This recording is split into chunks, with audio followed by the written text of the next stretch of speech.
Bannister, and I work with the Canadian Freshwater Alliance here in BC. Through working with CFA and other community organizations, I've learned how essential it is to host a good meeting.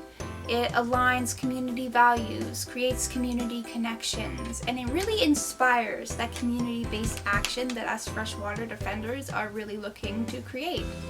So welcome to the first video in the CFA Getting Schooled series. This is Getting Schooled with Katia, how to host a good meeting.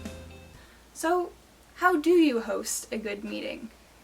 Well, that's what me and my friend and fellow stakeholder in this conversation here today, Jessie, would like to talk to you about.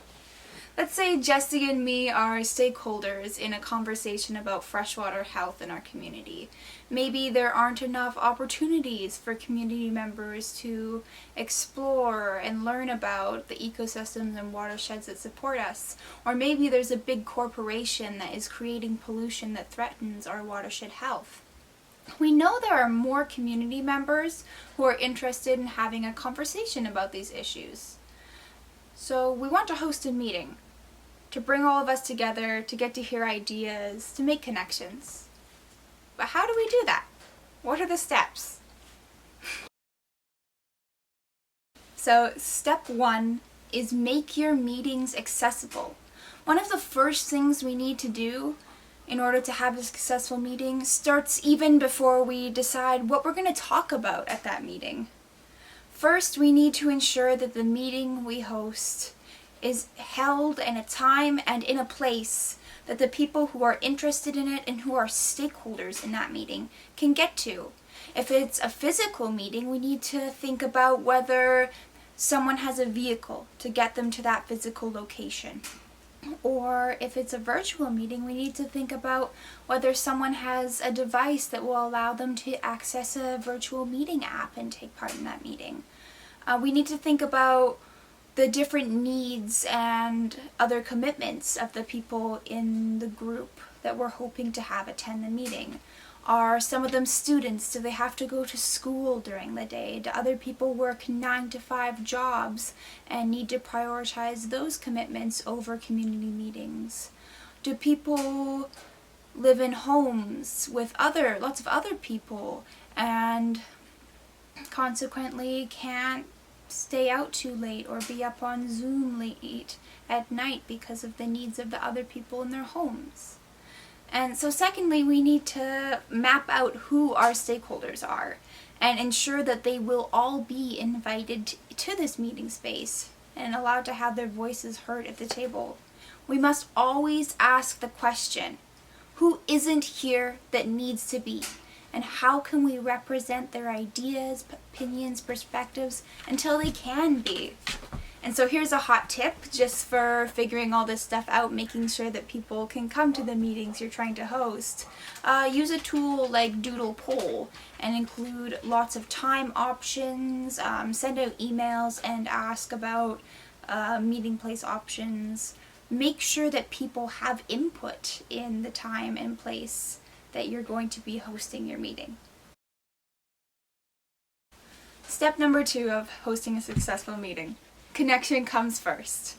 At the meeting itself, it's hugely important to remember that the people who are coming to this meeting, our stakeholders, will come for the content, the conversations that we're going to be having. And they will stay and they will come again because of the connections that they make.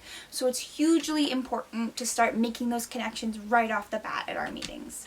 Connections can begin to be built through purposeful check-ins and check-outs at our meetings. These beginning and end of meeting connection builders can consist of territorial acknowledgements and pronoun sharing. These give us insights into our identity as well as acknowledge the indigenous lands who we live on, are meeting on, and will organize together in community on. Another good connection builder is a GBG sandwich. A good, bad, good sandwich is when someone shares 2 good occurrences and 1 not so good, bad, or maybe could have been better occurrence that has taken place in their lives recently. These can be great means for connection and provide real insights into how someone is feeling, doing, and what's going on in their lives. After a couple meetings, it's a really great idea for people to start coming up with their own check-ins and check-outs for the group. It helps them think about what they can offer each other and what they want to learn from each other. A great example of a checkout question for me and Jessie today would be, what's your favorite vegetable? I think me and Jessie would both say that our favorite vegetables are carrots, but Jessie seems a little bit more excited about this particular carrot than me. Woo! Step 3 of hosting a successful meeting is building a culture of collective community care. Step 3 connects to Step 2, and that Step 2 builds connections, and those connections translate into a culture of community care. Through building this collective culture, we are normalizing wellness check-ins and talking about emotional, physical, mental health, and being open like that in our meeting spaces, and knowing that people have other things going on and limitations, and letting them know that it's okay to talk about those things, creating a positive reinforcement of this culture we're trying to create. And this in turn lets the people who are coming to our meetings, our stakeholders, who are also our fellow community members, they might be our peers and our friends, we're letting them know that they're cared about in a space, and creating greater community connections and a greater capacity to create and inspire change, because people feel comfortable, like they can be themselves, and like there is an opportunity for them to be shared and listened to. And now for Step 4 of hosting a successful meeting. And Step 4 also connects a little bit to what I just said about Step 3. Another important tool for hosting a good meeting is practicing circular leadership. And so Step 4 is hosting space circularly. When we are holding meetings that are rooted in circular leadership and circular sharing, we are making sure that everyone gets a turn, an attentive audience, and a welcoming space in which they feel comfortable to speak. And that there is ample opportunity for everyone who has something to share what they have to say. And 3, that even the quietest person in a room gets a chance to feel heard, that they can speak, but there is also no pressure for them to do so. Jessie, do you have anything to add? Guess not, but at least we gave her the chance, right? And now for step number 5 of hosting a successful meeting, being prepared. Most people would probably consider these things the basics of hosting a meeting, but that's probably just because they're things that people can see, touch, interact with. First, I really wanted to lay the foundation of a successful meeting by talking to you more about the invisible structures that help make a meeting successful. But there are 3 main components of step number 5. 1, for every meeting, make sure there is a designated facilitator or facilitators to keep things on track, because otherwise things can get a little bit haywire and we might lose track of what we need to talk about. Number 2, prepare a meeting agenda and create it in a way that other people can add to it and access it if they need to, both pre and post meeting.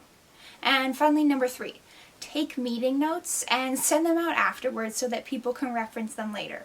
This is especially important if someone needs to leave early from a meeting or can't come at all, and it also reinforces community and connection.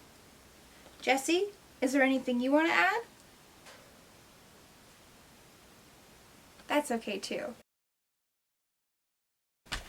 And here we are, nearing the end of the video with the final step. Step 6, foster longevity. So we've had one meeting, but what comes next? How are we going to keep the momentum going? One great way to do so is to have action items, small and doable tasks, asked or follow-up actions for group members to take on and hopefully report back on so that you can keep those connections growing and flowing. These types of actions build longevity and connections and capacity within your group and make for a stronger overall group. But they also help to accomplish things that need to be done before your next meeting. which I hope you're hoping on having. So this has been Getting Schooled with Katia, how to host a good meeting, and those were my steps on how to get it going. Step 1, make your meetings accessible. Step 2, connection comes first. Step 3, build a collaborative culture of community care. Step 4, hold space circularly. Step 5, be prepared. Step 6, foster longevity. Using these steps, I know that we can get hosting meetings that are inclusive and will lead to meaningful action to protect fresh water in Canada.